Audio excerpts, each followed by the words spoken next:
නගරෙන් ඈත පිහිටලා තියෙන ලස්සන කඳු පන්තියකින් වට වුණ දලදා ගමේ කෙළවරේ පොඩි ගෙදරක ජීවත් වුණ දයාවතීගේ එකම පුතා උනේ සුරංග. සුරංග කියන්නේ ගොඩක් මහන්සි වෙලා වැඩ කරන වගේම අම්මට ගොඩක් ආදරය කරන කීකරු පුතෙක්.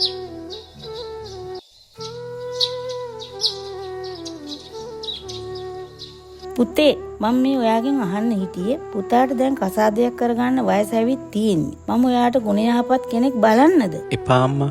මම අම්මට කියන්න හිටියේ. මම කෙනෙක්ට ගොඩක් කල් ඉඳලා ආදරය කරනවා. එහෙමද පුතා? මට එයාව අඳුන්වලා දෙන්න. හරි අම්මා. මම ගෙදරට එක්කගෙන එන්නම් කොහෙට.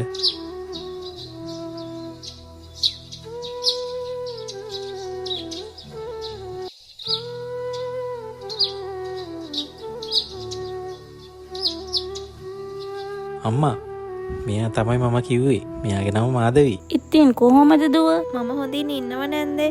ඔයාට කොහොමද? ඔන්න ඉතින් දයාවතී මාධවීට කැමති වෙනවා.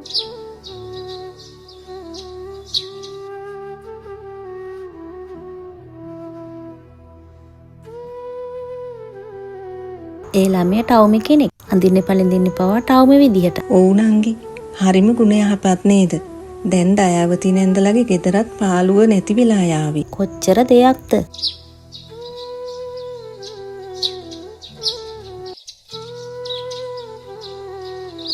අම්මා මේ ගමේ ජීවිතේ හරිම ලස්සනයි. මම ගොඩක් කැමතියි මෙහෙ ඉන්න. මම ඔයාට දුවෙක් වගේ ඉන්නම්. ඒක අහපු දයාවතී ගොඩක් සතුටු වුණා.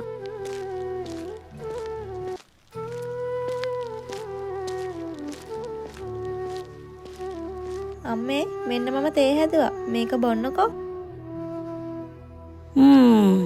හරිම රසයි දුව මේ තේ එක. ඔව් අම්මා මට රසට යන්න පුළුවන්. ඉතින් මාධවී සුරංගගේ ගෙදර ඇවිත් මුල් දවස් ටිකේ ගමේ කාටත් උදව් කරගෙන නැන්දම්මගේ හිත දිනාගෙන කාරුණිකව හිටියා. ඒ වුණත් දවස් ගත වෙද්දි මාධවීගේ ගති පැවතුම් වෙනස් වෙන්න ගත්තා. දයාවතී නැන්දේ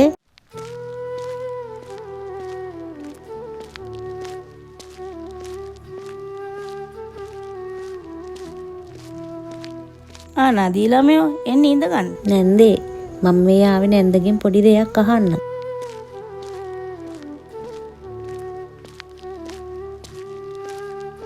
දුවේ අපිට බොන්න තේ හදන් එනවද? තේ?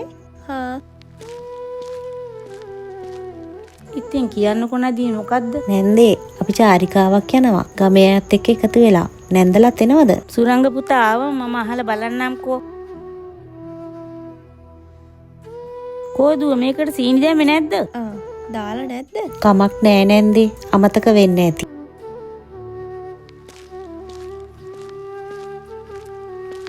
අම්මේ ගෙදරට එන අයටත් තේ හදන්න කියන්න එපා. ඇයි දුව? ඉක්මනින් බඩු ඉවර වෙනවනේ. අනේ තේකක් දුන්නට මිනිස්සුෙකුට මොකද දුව වෙන්නේ? ඒ වුණාට අම්මේ මම කැමති නැහැ. ඉක්මනින් බඩු ඉවර වෙනවට.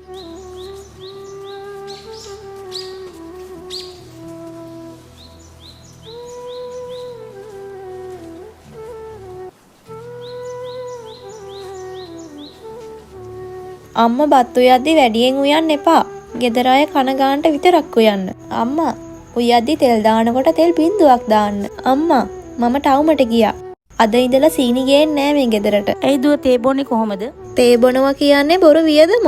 තියෙන තේ කොළ ඉවර වුණාම ආයෙම තේ බොන්න ඕනේ. ඉතින් දයාවතී මේ ලේලිගේ අමුතු හැසිරීම දැකලා බොහොම කලකිරීමට පත් වෙනවා. දයාවතී කියන්නේ තියෙන දේ සතුටින් අනිත් අයත් එක්ක බෙදා හදාගෙන සතුටින් ජීවත් වුණ කෙනෙක්. ඉතින් දයාවතීගේ විනෝදාංශය උනේ හැමදාම හවසට අහල පහල අයත් එක්ක කතා කරන ගමන් තේ බොන එක. ඇයි නැන්දේ අද තේ නැද්ද? නැහැනේ දැන් තේ.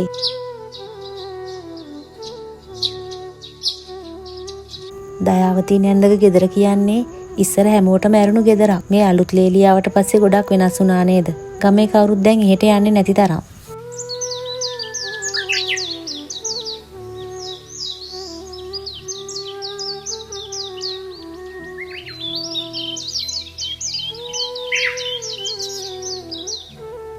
නැන්දේ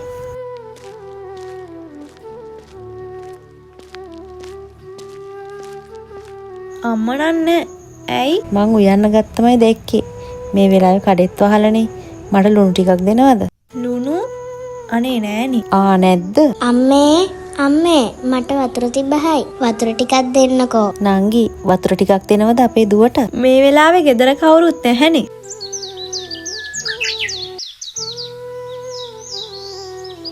අපෝ දන්නවද ඊයේ මට වෙච්ච දේ? ඇයි නංගි මොකද වුනේ? ඊයේ මම ගියානේ.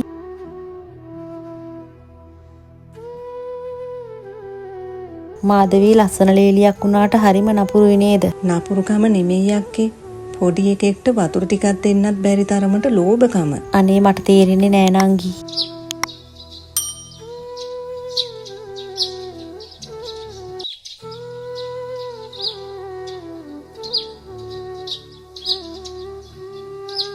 ඉතින් එක දවසක සුරංගට වැඩ නැති නිවාඩු දවසක දයාවතී මුකුත් නොකා ගෙදර ඉස්සරහට වෙලා නිහඬව ඉඳගෙන ඉන්නවා සුරංග දකිනවා. අම්මේ ඔයා කෑවේ නෑ නේද? මක් නෑ පුතා ඔයාලා කෑව නේද? ඇයි අම්මා එහෙම කියන්නේ? මට බඩගින්නක් නෑ පුතා. මාදවී ඇයි සුරංග? මාදවී අම්මට බත් එකක් බෙදලා දෙන්න. බත් ඉවරයි සුරංග. මම ඔක්කොම අස් කරා. ඉවරයි? එතකොට අම්මා කන්නේ නැද්ද? අම්මා හැමදාම කන්නේ නෑ සුරංග. මම අම්මට කියලා තියෙන්නේ ගානට බත් උයන්න කියලා. විසි කරන්නේ අපරාධනේ. සල්ලිනේ ඕවා. ඒ නිසා අම්මා දවල්ට කන්න බෑ කියලා රැට විතරක් කන්නේ සුරංග. එහෙම කරන්න එපා මාදවී. තුන් වේලම ගෙදර හැමෝම හොඳට කන්න. මමනේ ගෙදරට සල්ලි දෙන්නේ බඩු ගේන්න. කන්නවත් සල්ලි වේදන් නොකර කොහොමද? අම්මා පව්. බලමුකෝ.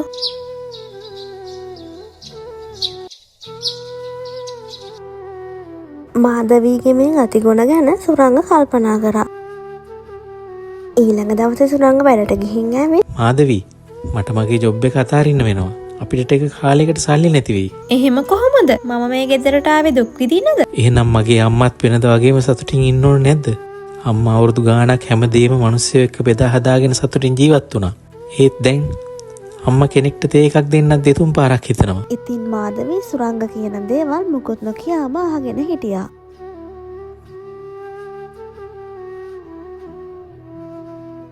එතනින් පස්සේ ගෙදර අය, ගමේ අය හැමෝම මාදවීට වෛර කරනවා වගේ දැනුණා. ඉතින් මාදවී කල්පනා කරලම අසනීප වුණා. අසනීප වුණ මාදවීට හැමෝම උදව් කරා.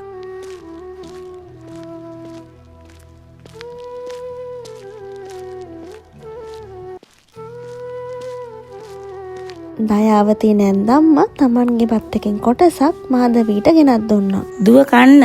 මම කන්නම් පස්සේ. මේ කරුණාවන්ත නැන්දම්මගේ අසීමිත කරුණාව දැකලා මාදවී ගොඩාක් පසුතැවුණා. මාදවීට ඒ වෙලාවේ තමන් කරපු හැම දෙයක්ම මතක් වුණා.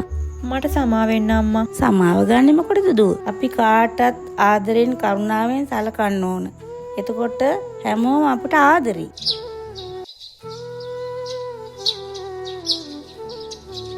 ඉතින් මාදවී අසනීපෙන් හොඳ වුණාට පස්සේ ගමේ අය පොයට දන්සලක් දෙන්න යන බව දැනගත්තා. අම්මා දන්සලක් දෙන්න යනවලු නේද? අපි උදව් කරමු. අම්මා බලන්නකො මොනවද ඕන කරන්නේ කියලා දන්සලට.